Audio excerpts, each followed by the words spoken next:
Então peço aos irmãos que abram as vossas Bíblias na primeira carta de Paulo a Timóteo. O texto de hoje vai ser no capítulo 2, versículos 1 a 8. 1 Timóteo, capítulo 2, versículo 1 a 8.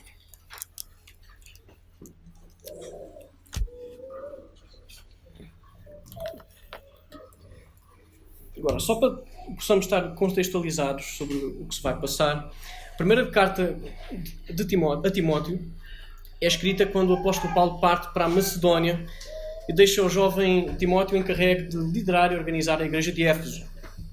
Provavelmente isto aconteceu depois de Paulo ter estado preso em Roma, mais ou menos, talvez cerca de 8 anos depois dele se despedir dos seus irmãos em Éfeso.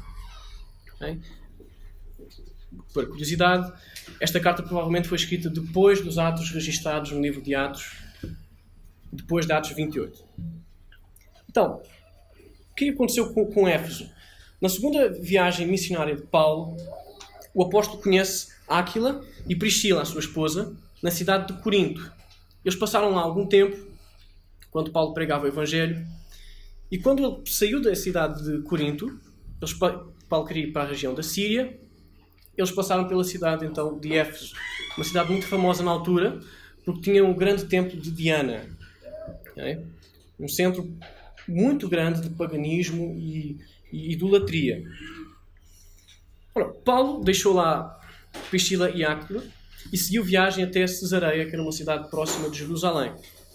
Eventualmente chegou então a Jerusalém, que era o seu destino.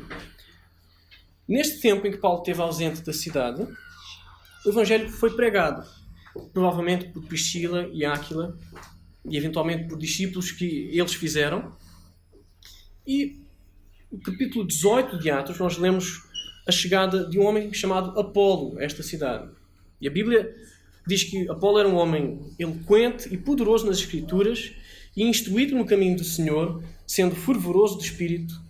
E diz que ele falava e ensinava com precisão a respeito de Jesus.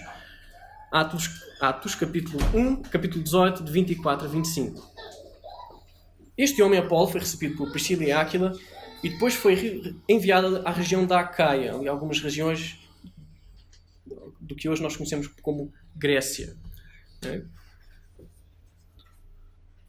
Eventualmente, Paulo volta à cidade de Éfeso. Depois, no capítulo 19 de Atos, nós lemos que ele encontrou lá alguns discípulos.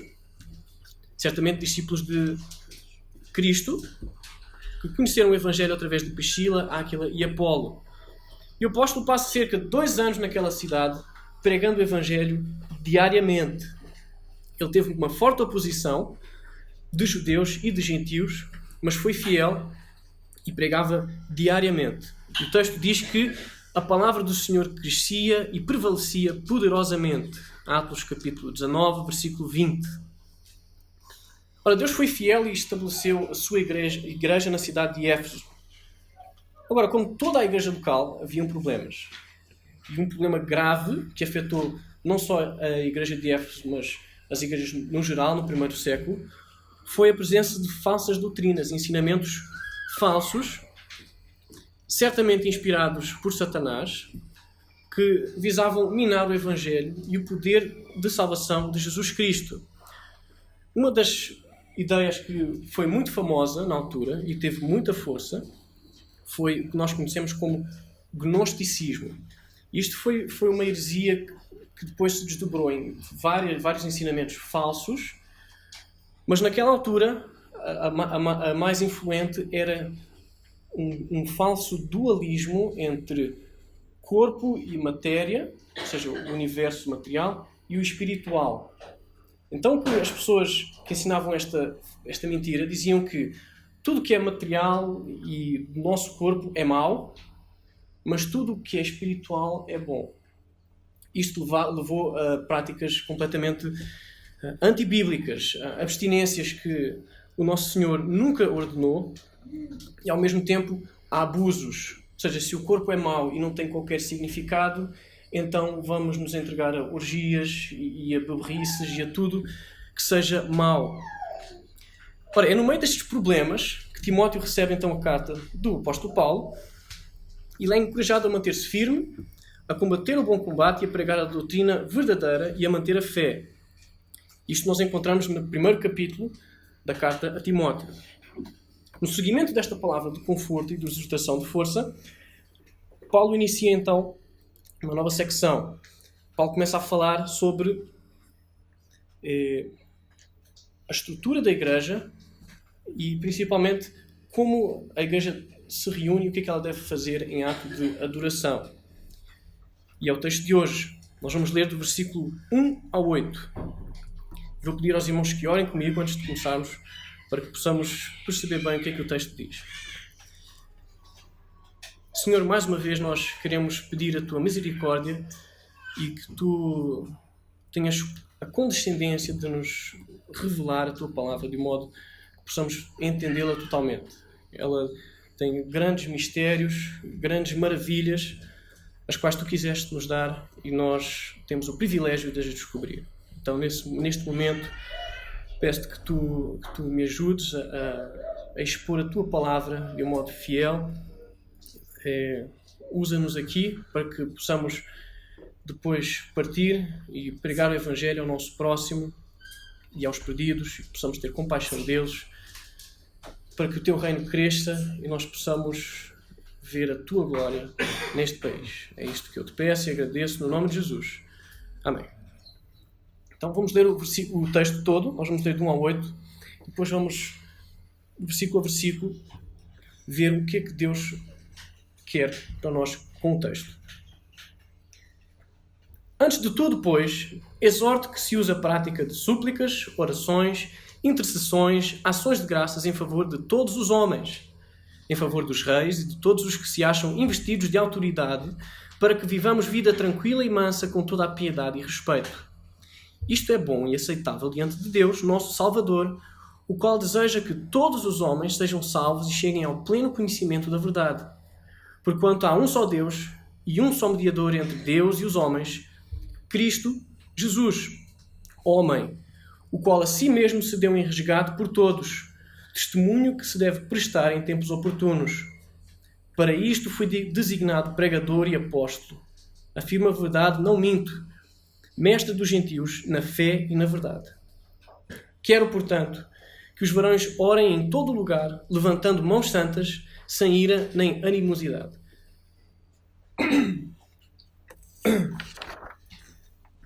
Então vamos começar a ver o que é que Paulo quer dizer a Timóteo. No meio de falsas doutrinas e falsos mestres, que era algo muito comum naquela altura, Paulo preocupa-se em admoestar a igreja a manter-se firme na oração. No caso específico, Paulo refere-se à oração pela salvação de todos os homens. A palavra que aparece aqui, o todos, ela é muito comum no Novo Testamento. Ela é utilizada para expressar duas ideias. Pode ser a totalidade dos indivíduos num determinado grupo ou indivíduos de todos os grupos. Ela tem estes dois significados. O versículo 2 parece indicar que Paulo se refere aqui à inteireza, a pessoas de todos os grupos, não à inteireza de um só grupo. Porquê? Porque ele diz, ele especifica no versículo 2, pelos reis e por todos os que estão em eminência. Estão a ver? Então nós devemos orar não só pela nossa família, pelos nossos vizinhos e pelos nossos amigos, mas também pelos reis, pelos que estão em eminência, ou seja, pelos que têm autoridade civil, pelos que têm autoridade na sociedade. E Paulo no versículo 1, ele diz que nós façamos súplicas, orações, intercessões e ações de graças.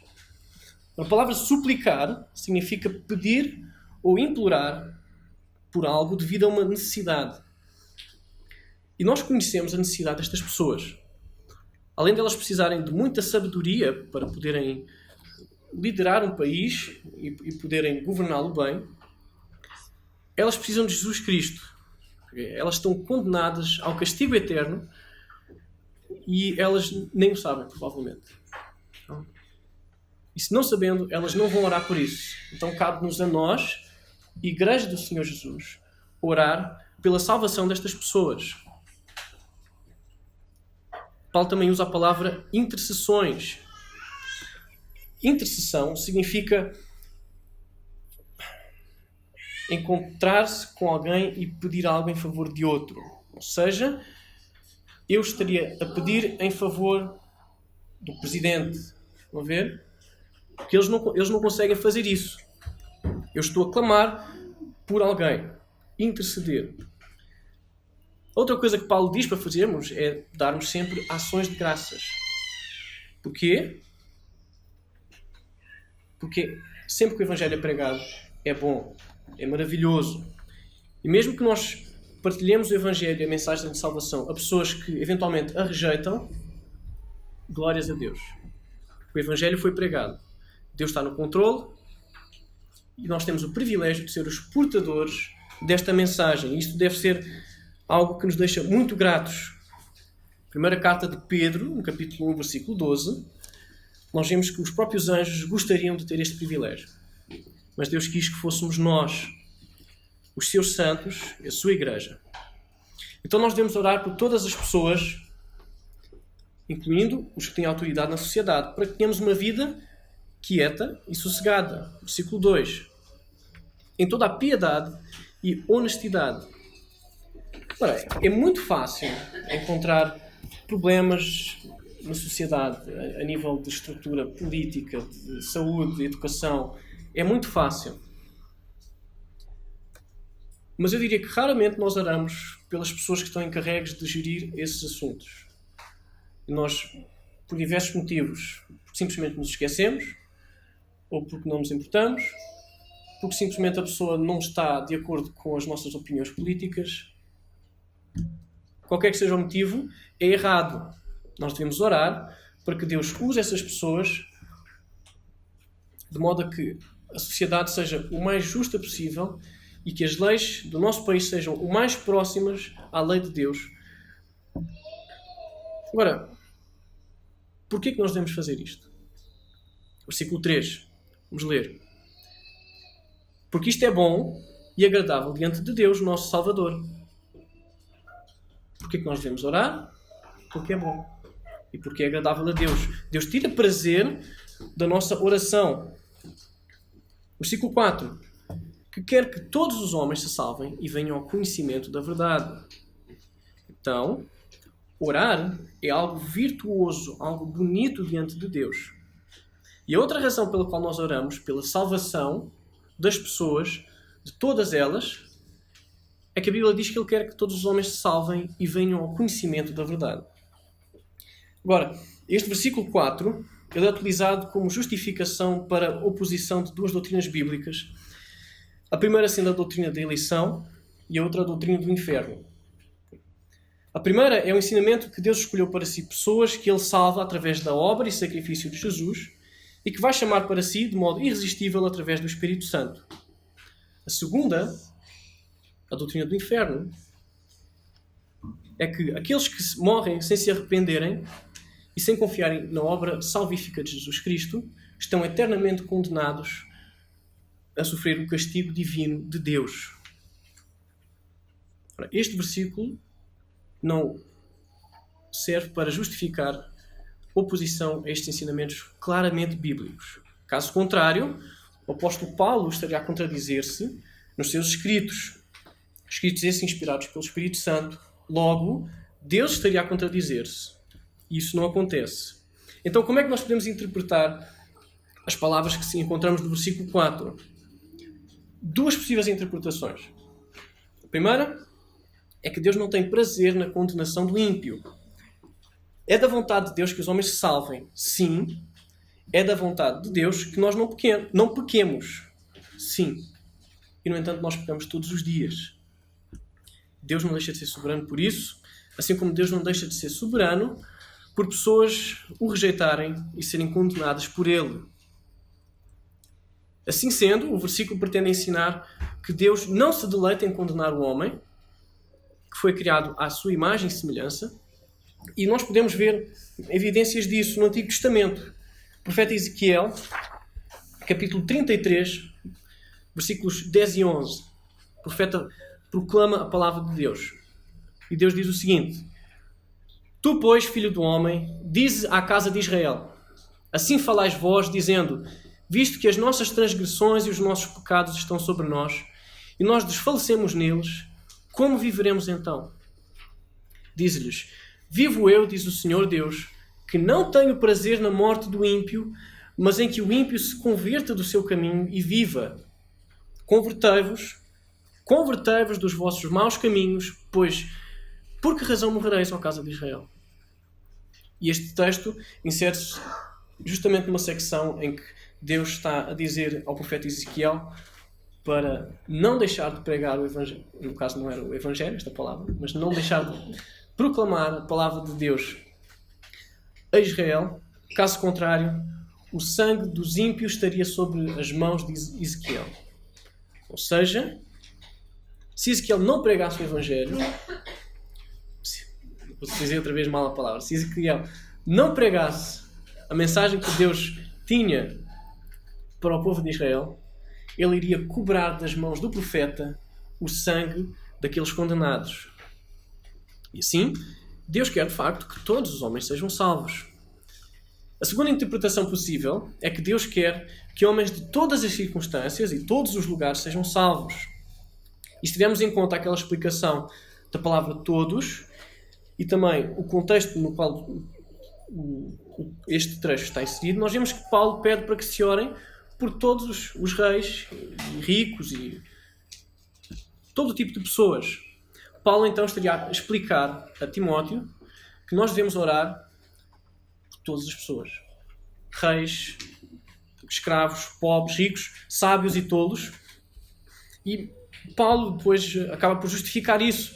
Na carta aos Gálatas, no capítulo 3, versículo 28, nós lemos de Sarte: Não pode haver judeu nem grego, nem escravo nem liberto, nem homem nem mulher, porque todos vós sois um em Cristo Jesus. Deus não tem privilégios de acordo com a classe das pessoas. Ele não se importa com a classe social, não se importa com a etnia, não se importa com a quantidade de euros que a pessoa tem na conta bancária. Deus vê o coração.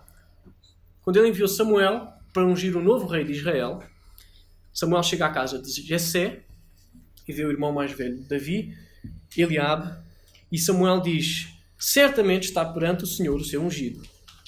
E a resposta de Deus é imediata: Não atentes para a sua aparência, nem para a sua altura, porque o rejeitei. Porque o Senhor não vê como um homem. O homem vê o exterior, porém o Senhor vê o coração. Isto encontra-se no primeiro livro de Samuel, no capítulo 16, de 6 a 7.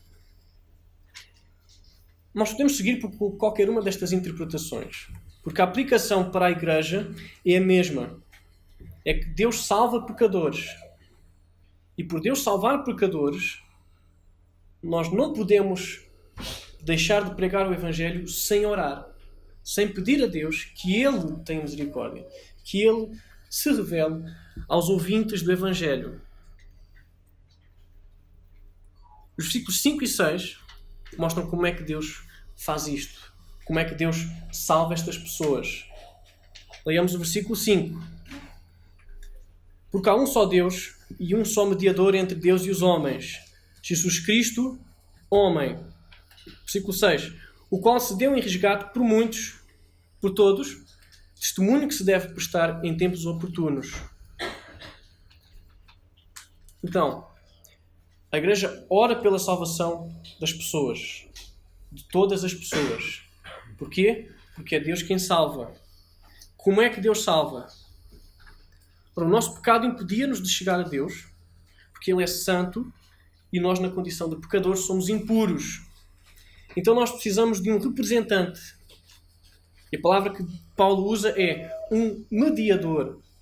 Esta palavra significa alguém que intervém entre duas partes para restabelecer a paz, para trazer de volta a amizade, ou então para estabelecer uma aliança, ou restaurar uma aliança. Então, tendo em conta esta palavra que Paulo usa, nós percebemos claramente o quê? Que nós éramos inimigos de Deus. Colossenses 1:21. E a vós outros também, que outrora erais estranhos e inimigos no entendimento pelas vossas obras malignas. Nós éramos, de facto, inimigos, não éramos neutros perante Deus. Mas, felizmente, graças a esse mediador, que nós sabemos que é Jesus, temos paz com Deus. Romanos 5, versículo 1, justificados, pois, mediante a fé, temos paz com Deus por meio, ou seja, sendo o mediador, o nosso Senhor Jesus Cristo. Ele deu-se a si mesmo como o preço da redenção, como o resgate do nosso pecado. Na cruz, Jesus entregou a sua própria vida, e nós vemos em Mateus capítulo 27, versículo 50, Jesus entrega o seu Espírito a Deus, morre, e desse modo oferece um sacrifício perfeito, capaz de pagar o preço do nosso pecado, que é a morte eterna, e apaziguar e satisfazer o Senhor Deus. Isto é extremamente simbólico, porque todo o Antigo Testamento apontava para isto, para este mediador. Se os irmãos abrirem a Bíblia em Hebreus capítulo 9, dos versículos 11 a 14, nós lemos: Mas vindo Cristo, o sumo sacerdote dos bens futuros, por um maior e mais perfeito tabernáculo, não feito por mãos, isto é, não desta criação, nem por sangue de bodes e bezerros, mas por seu próprio sangue, entrou uma vez no santuário, havendo efetuado uma eterna redenção. Porque, se o sangue dos touros e bodes e a cinza de uma novilha, esparzida sobre os imundos, os santificam, quanto à purificação da carne, quanto mais o sangue de Cristo, que pelo Espírito Eterno se ofereceu a si mesmo, imaculado a Deus, purificará a vossa consciência das obras mortas para servir ao Deus vivo. Então, irmãos, Jesus reconciliou-nos no corpo da sua carne, mediante a sua morte, para apresentar-nos perante Deus santos, inculpáveis e irrepreensíveis. Estão a ver?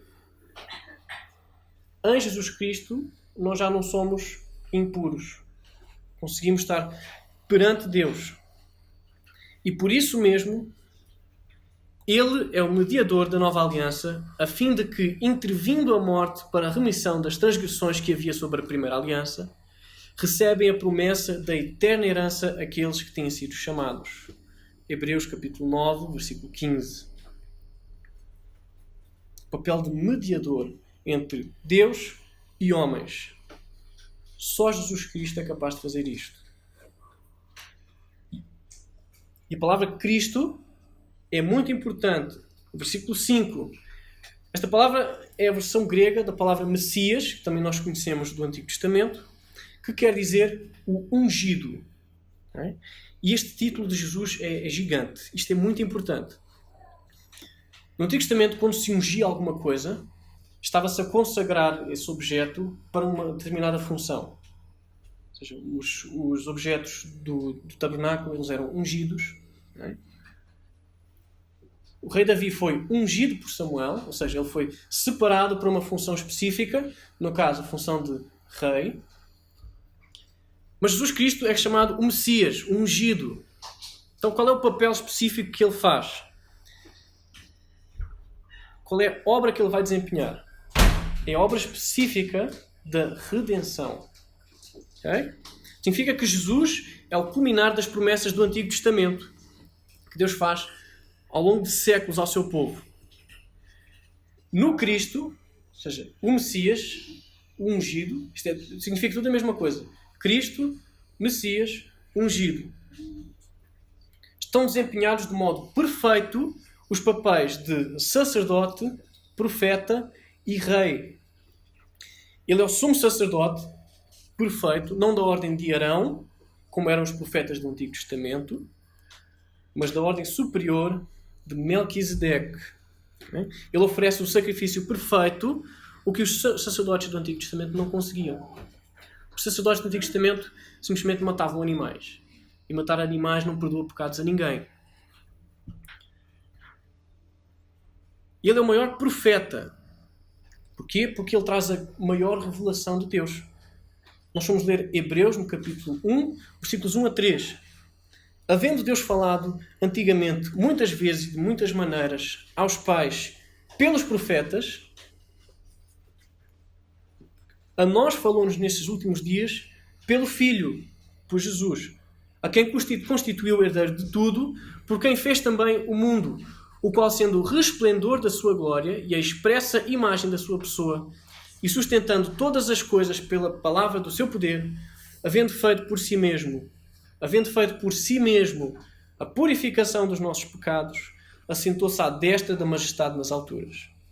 Então Jesus Cristo é o profeta perfeito, porque ele é a expressa imagem de Deus, a maior revelação e o resplendor da sua glória. Estas duas coisas estão na pessoa de Jesus. E além de ser o sumo sacerdote perfeito e o maior profeta, ele é também o rei perfeito. Ele não é um rei falho, como foi Saul, como foi Davi, como foi Salomão, porque todos eles falharam no seu papel. Nenhum deles foi capaz de liderar de modo perfeito o seu povo e de os guiar a Deus e à retidão. E sobre este papel de rei, o salmista escreve no Salmo 2. E não vamos ler o Salmo todo, mas vamos ler só alguns versos. Verso 2. Os reis da terra se levantam e os governos consultam juntamente contra o Senhor e contra o seu ungido, dizendo: rompamos as ataduras e sacudamos de nós as suas cordas. Aquele que habita nos céus se rirá, o Senhor zomba deles. Verso 6. Eu, porém, ungi o meu rei sobre o meu santo monte de Sião. Verso 7. Proclamarei o decreto. O Senhor me disse: tu és meu filho, eu hoje te gerei. Verso 8. Pede-me e eu te darei os gentios por herança e os fins da terra por tua possessão. Em verso 12. Beijai o filho para que não se ire. Então, neste salmo escrito há, eu diria, 3.000 anos atrás, nós temos aqui uma descrição do papel de rei de Jesus Cristo. Ele é o Senhor, ele é o nosso sumo sacerdote, o nosso grande profeta e o nosso rei. E ainda neste versículo é-nos apresentada uma condição necessária para que Jesus, o Cristo, possa de facto ser o mediador entre Deus e os homens, que é homem. Versículo 5, volto a ler outra vez. Porquanto há um só Deus e um só mediador entre Deus e os homens, Cristo Jesus, leia-se, o Messias Jesus, o ungido Jesus, homem. E isto é muito importante.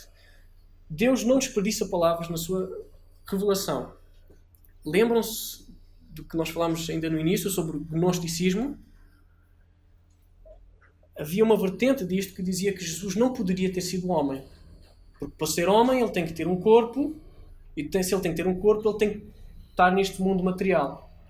Então Jesus não era mesmo um homem. E se ele não era aquela pessoa que viveu aqui, ele então não morreu. Estão a ver o problema desta heresia? E o que é que Paulo diz? Não. Jesus é homem. Carne e osso. Encarnado. Okay? E ele tinha de ser homem para poder representar a nossa raça perante Deus. Deus tinha prometido que o descendente de Eva, o descendente da mulher, esmagaria a cabeça da serpente, ou seja, de Satanás. E por isso o Verbo se fez carne e habitou entre nós. Gênesis 3,15 e João 1,14. E desse modo, nós já não somos representados por Adão no seu pecado original e na sua falha, mas passamos então a ser representados por um outro homem, de facto, Jesus Cristo. E Deus já não olha o pecado de Adão em nós, ele olha a retidão de Cristo em nós. E é pelo poder desta mensagem do Evangelho, Paulo quer que todos os homens, em todo lugar, orem levantando mãos santas, sem ira nem contenda. Versículo 8. Quero, portanto, que os varões orem em todo lugar, levantando mãos santas, sem ira e sem animosidade. Aqui no versículo 8, Paulo entra numa nova secção do texto. Aqui ele fala especificamente da estrutura litúrgica da Igreja. Não vamos ter tempo para ver os versículos seguintes. No versículo 8, Paulo refere-se especificamente aos homens da Igreja. A palavra, quando ele diz homens, é mesmo homens machos da raça humana. Okay? E ele diz o seguinte: quero. E a palavra quero que ele usa significa eu tenho uma disposição mental fixa para isto. Então, é como se Paulo estivesse a dizer: eu quero e ordeno que assim seja. O quê? Que os homens orem em todo lugar, levantando mãos santas, mãos separadas por Deus, okay? Mãos que praticam boas obras, sem ira nem contenda. Não é difícil imaginar naquele contexto de disseminação de heresias, de falsos ensinamentos, de perseguição. Não esquecer que a cidade de Éfeso houve grande oposição ao Evangelho naquela cidade, muito por causa do templo de Diana.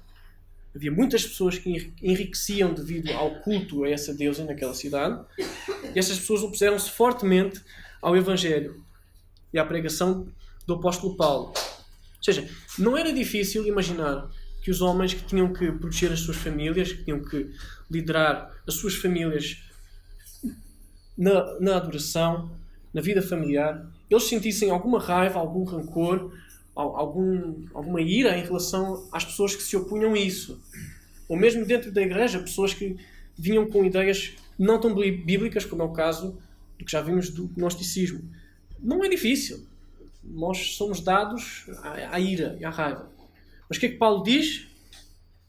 Orar levantando mãos santas, sem ira nem contenda. Os santos daquela altura tinham o Espírito Santo dentro deles. E o fruto do Espírito nós lemos em Gálatas, no capítulo 5, versículo 22 e 23. O fruto do Espírito é o amor, a alegria, paz, longanimidade, benignidade, bondade, fidelidade, mansidão e domínio próprio. E o mesmo Espírito Santo que estava naqueles homens está hoje em nós, está hoje aqui presente na Igreja da Graça. E desse modo, tendo visto todo o texto, qual é a exortação que é feita a nós, à Igreja da Graça, em Lisboa, 2019? A primeira é que nós não podemos parar de orar para que pessoas sejam salvas. Não há outro caminho para a salvação que não Jesus Cristo, e só Ele salva. Então é Ele que nós temos que recorrer. Segundo, nós devemos orar pelos governantes de Portugal. Nós temos que orar pelo Presidente, temos que orar pelo Primeiro-Ministro, pelos deputados da Assembleia da República, pelos juízes, pelos magistrados, pelas Forças Armadas, todas estas pessoas a quem Deus deu autoridade, ou seja, esta bênção da graça comum de Deus de termos uma sociedade com regras. Nós devemos orar para que estas pessoas não abusem do seu poder, orar para que elas façam um esforço para que as leis do país sejam o mais próximo possível com as leis de Deus, e devemos orar sobretudo pela sua salvação. Mesmo que essas mesmas pessoas com autoridade persigam a Igreja e se oponham fortemente ao Evangelho. Quarto, nós devemos orar a Deus para que as pessoas sejam salvas, porque somente através de Jesus há salvação. Só Ele é o mediador entre Deus e os homens. E é só o sacrifício dele que é capaz de satisfazer Deus. Então, as pessoas não vão ser salvas através das boas obras, não vão ser salvas se forem boazinhas, não vão ser salvas indo à mesquita, ou indo à sinagoga, ou fazendo yoga, ou o que quer que seja. Há um só Deus, um só mediador entre Deus e homens, Jesus Cristo. É possível que os irmãos, ao dizerem estas coisas, as pessoas vos chamem de retrógrados, ou então fundamentalistas, ou fechados, ou quem és tu para dizer que és o dono da verdade. Ao que nós dizemos, é Deus quem diz. Há um só caminho. Jesus Cristo. Nós devemos orar e pedir a Deus para que os que ouvem o Evangelho entendam que Jesus Cristo é o Messias prometido do Antigo Testamento. Nós devemos ter a capacidade de dizer às pessoas, olha, Deus, desde o início, Ele prometeu que enviaria o Messias, o seu escolhido, para que pudéssemos ser salvos. E por fim, no que toca à oração, cabe aos homens tomar a iniciativa e clamar ao Deus Todo-Poderoso para que dê arrependimento aos perdidos. Se nós queremos ver pessoas salvas, irmãos, temos que ser fortes e firmes e resistentes e ter a coragem de pedir a Deus para que nos use. Cabe aos homens, em primeiro lugar, fazer isso. Para finalizar, eu quero dizer que se há aqui alguém que ainda não se arrependeu, que ainda não confessou os seus pecados a Deus, esse alguém corre um grande perigo. Esse alguém está condenado a sofrer eternamente a ira e o castigo de Deus. Se essa pessoa não depositar a sua confiança no Senhor Jesus, ela está a construir um castelo na areia. Mas há esperança. Deus, sendo misericordioso, enviou o seu Filho Jesus para viver de um modo perfeito, como todos nós falhamos e como Adão falhou, e Jesus Cristo viveu de um modo perfeito. Jesus Cristo morreu pelos nossos pecados na cruz, entregou assim um sacrifício perfeito a Deus, capaz de perdoar pecados. Ele ressuscitou, Ele subiu aos céus e vai voltar. Então a mensagem de hoje é que se esse alguém percebeu esta mensagem, confie no Senhor Deus, confesse os seus pecados e entregue a sua vida a Cristo, porque nós não sabemos o dia da manhã. Se percebeu esta mensagem e não sente o chamado de Deus, então eu peço que ore a Deus pedindo que Deus lhe dê arrependimento. É Ele quem dá isso. Ore para que o seu Espírito Santo lhe abra o coração e faça ver estas coisas.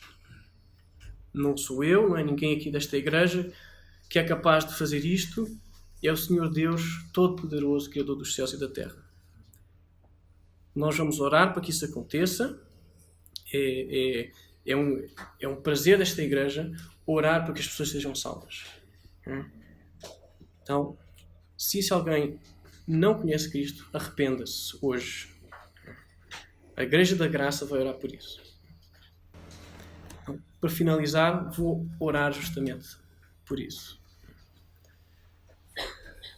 Senhor nosso Deus, nós somos sempre abençoados quando a Tua Palavra é exposta, quando nós lemos as Escrituras, quando o Teu Espírito Santo abre os nossos olhos para os tesouros que encontramos lá.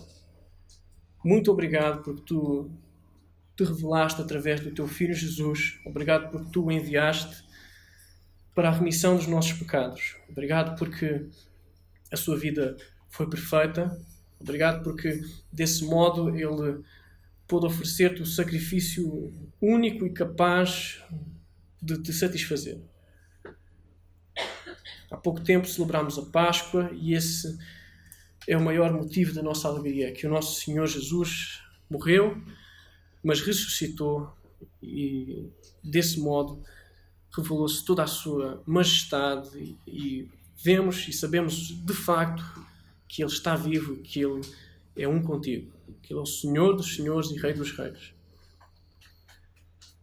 Temos esperança de que Ele vai voltar, Senhor. Nós desejamos isso mais que tudo. Queremos ver o Teu Filho vindo em poder e glória e finalmente dar-nos a liberdade do pecado que ainda habita em nós. E, Senhor, nós queremos muito isso. Mas queremos pedir também que Tu derrames o Teu Espírito sobre os perdidos. Toca no seu coração. Nós sabemos que Tu salvas, nós sabemos que tens um povo para Ti e sabemos que é só através do Evangelho e só através de Jesus que essas pessoas vão ser salvas. Então, o que eu Te peço neste momento é que se já está aqui alguém que ouviu esta mensagem, Senhor, No nome de Jesus nós oramos. Salva essa pessoa. No nome de Jesus, salva as pessoas que ouvirem o Evangelho. Faz-nos orar mais por isto, faz-nos ser mais firmes na nossa pregação, que possamos aproveitar as oportunidades que tu dás, que são muitas, e que possamos ter o gozo e a alegria e a gratidão de ver pessoas salvas aqui na Igreja da Graça e em todas as igrejas de Lisboa e de Portugal e Europa, e que a pouco e pouco vejamos o teu reino expandir-se de um modo imparável e glorioso. É isso que nós te pedimos e agradecemos no nome de Jesus. Amém.